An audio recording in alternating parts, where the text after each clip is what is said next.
Bonjour et bienvenue sur la chaîne Auprès de mon arbre, Coaching en psychogénéalogie.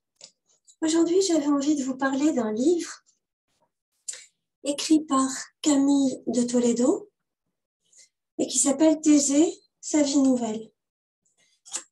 Donc ce livre, qui est vraiment très touchant et sensible, était particulièrement important pour moi parce que plutôt que d'apporter, comme à l'accoutumée, un point de vue qui est expliqué, développé par un thérapeute, là c'est un point de vue de l'intérieur, de quelqu'un qui va remonter le fil de sa vie et de l'histoire de sa famille pour essayer d'y comprendre sa propre histoire. Donc c'est en ça qu'il est vraiment très très intéressant. Donc c'est un livre qui est moitié roman, moitié recherche psychogénéalogique.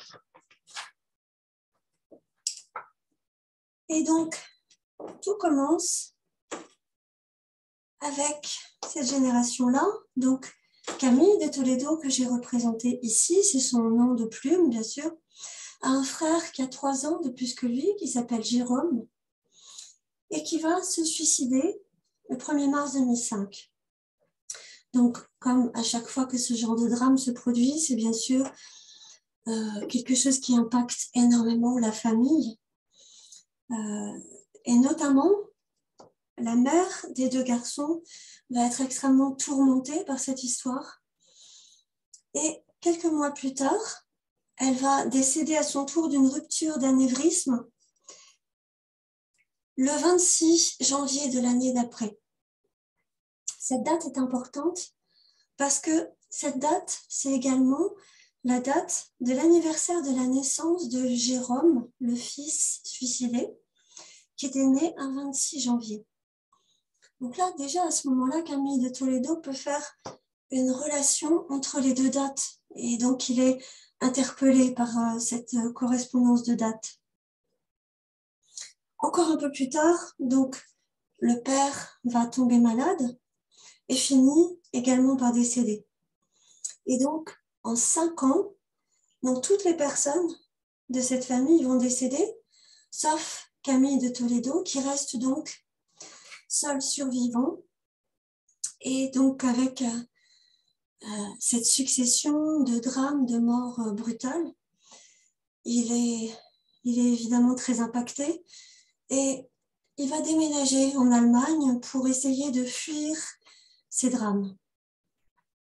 Mais en Allemagne, il va être rattrapé par le chagrin, par la douleur physique également, parce que son corps lui parle. Et son corps, en fait, va aller jusqu'à des grandes douleurs, jusqu'à une quasi-paralysie. Ce qui fait qu'il n'a pas d'autre choix au bout d'un moment, à force de souffrance. Il ressent instinctivement la nécessité, l'impératif d'aller plonger dans les racines de l'histoire de sa famille.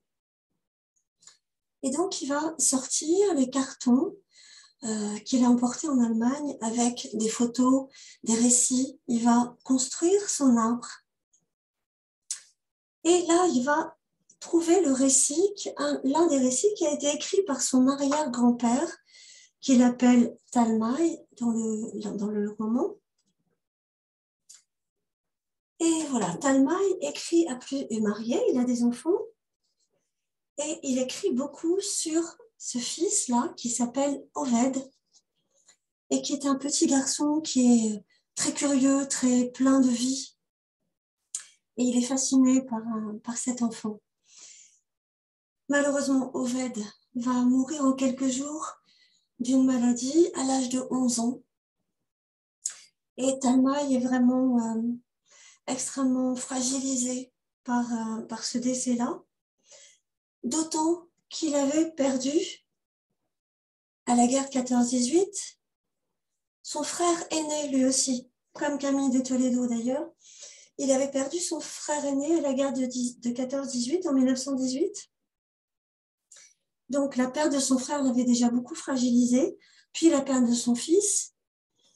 Et enfin arrive la guerre de 39-45, Et en 1939, son autre fils, celui-ci, va être appelé à aller combattre pour la guerre de 39-45. Et là, pour le Talmaï, c'est beaucoup trop. Il peut pas supporter l'idée que peut-être son fils ne va pas revenir de la guerre comme ça s'est passé pour son frère. Et donc, le chagrin est trop fort pour lui. Il va se suicider le 30 novembre 1939. Et donc, pour Camille de Toledo, c'est un petit peu comme si on voyait l'empreinte des traumas du passé des générations précédentes qui ressurgissait à sa génération, à lui. Et cette recherche va lui permettre donc de relier les différentes histoires et d'inclure les drames qu'il a connus personnellement dans une dimension plus grande, plus vaste. Et cette recherche va l'amener à davantage d'acceptation, de paix. Il déclare « Je cherche à trouver, au-delà de nos vies prosaïques et profanes, l'endroit où ça s'incarne dans l'archaïque. Je cherchais quel était ce chemin de vie qu'il m'a été donné de traverser. Et ça ressemblait de plus en plus à la figure de Thésée, ce personnage dont ma mère me faisait lecture. Et de fait, Camille de Toledo, c'est un petit peu comme s'il allait affronter le Minotaure dans le labyrinthe, comme Thésée. Il va affronter les drames de sa famille, les regarder en face et trouver une forme de sortie. Donc effectivement, maintenant, on sait qu'il va mieux, même s'il a encore des douleurs. Il a une vie sociale, politique et qui est très, très active et très intéressante. Et donc, c'est lui qui écrivait « De quel ricochet sommes-nous les ondes ?» Et c'est une question que chacun de nous peut se poser. De quel ricochet sommes-nous les ondes par rapport à notre histoire? Voilà, je suis Claire Mazerac, coach certifiée en coaching et psychogénéalogie. Et je me ferai un plaisir de vous accompagner à la recherche de vos racines, à la recherche du fil de votre histoire. Vous pouvez me contacter dans l'adresse mail qui est écrite dessous. Merci, à très bientôt.